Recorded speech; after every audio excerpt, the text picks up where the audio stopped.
بادشاہ اور 7 بیٹیاں 7 بیٹیاں تھی۔ ایک دن بادشاہ بہت خوش ہوتا ہے اور اپنی 7 بیٹیوں کو بلا کر پوچھتا ہے کہ میں تم سب سے ایک سوال پوچھوں گا، اور اگر جواب اچھا لگا تو تمہارا من چاہا انعام بھی دوں گا۔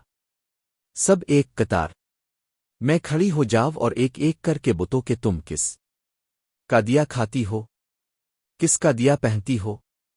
7 میں سے 6 بیٹیوں نے کہا ابا حضور اب کا دیا کھاتے ہیں اور اب کا دیا پہنتے ہیں، اب ہی کی وجہ سے ہماری یہ شان شوکت ہے۔ یہ سن کر بادشاہ بہت خوش ہوا اور سب کو اس کی من پسند چیز دے دی۔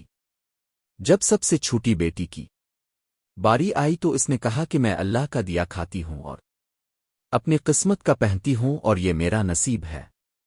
بادشاہ یہ سنتے ہی آگ بگولا ہو گیا اور کہنے لگا اے کمبخت، تو نے میری ناشکری کی ہے، تجھے اس کی سزا ضرور ملی گئی۔ شہزادی نے کہا جو حکم ابا حضور۔ بادشاہ نے سپاہیوں کو حکم دیا کہ جاؤ اسے جنگل میں چھوڑ آؤ، میں بھی دیکھوں کہ یہ میرے بغیر کیسے اللہ کا دیا کھاتی ہے اور اپنے نصیب کا پہنتی ہے۔ شہزادی سے تمام زیورات واپس لے لیے گئے اور خستہ حال کپڑوں میں بغیر کسی ساز و سامان کے بادشاہ کے حکم کے مطابق جنگل میں تنہا چھوڑ دیا گیا۔ لیکن شہزادی بہت پرسکون مطمئن تھی اور توکل اللہ تھی کہ جو اس نے رزق اور عیش و عشرت میرے نصیب لکھی ہے وہ مجھے ضرور ملے گئی۔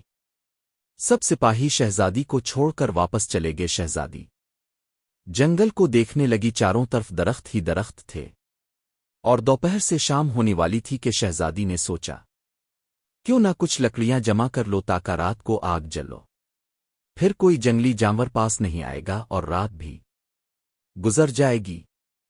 شہزادی جنگل میں لکڑیاں ڈھونڈے چل پڑی۔ اس کی نظر ایک جھونپڑی پر پڑی جہاں باہر ایک بکری بندی ہوئی تھی اور اندر سے کھانسے کی آواز آ رہی تھی۔ پہلے تو شہزادی بہت حیران ہوئی کہ اتنی ویران جگہ پر جھونپڑی۔ جب وہ جھونپڑی کے اندر داخل ہوتی ہے تو کیا دیکھتی ہے کہ ایک بوڑھا ضعیف ایک چارپائی پر لیٹا ہے اور کھانستے کھانستے پانی پانی پکار کر رہا ہے۔ شہزادی ادھر آئے دیر دیکھتی ہے تو کونے میں ایک پانی کا گھڑا پڑا ہوتا ہے، وہ گلاس میں پانی بھر کر بوڑھے ضعیف کو پلاتی ہے اور جھونپڑی کی صاف صفائی کرتی ہے۔ اتنے میں بوڑھا ضعیف شہزادی سے پوچھتا ہے کہ بیٹی تم کون ہو اور اتنے بڑے جنگل میں تم اکیلی کیا کر رہی ہو؟ تب شہزادی اسے بتاتی ہے کہ وہ یہاں تک کیسے پہنچی۔ بوڑھا ضعیف اسے جھونپڑی میں ہی رکنے کا بولتا ہے اور کہتا ہے کہ میں شہر میں کام کرتا ہوں، صبح شہر چلا جاؤں گا اور 8 دن کے بعد آؤ گا، تم یہی رہو اور جھونپڑی میں کھانے کا سامان ہے اور ندی پاس ہی ہے، تم وہاں سے گھڑا بھر لیا کرنا۔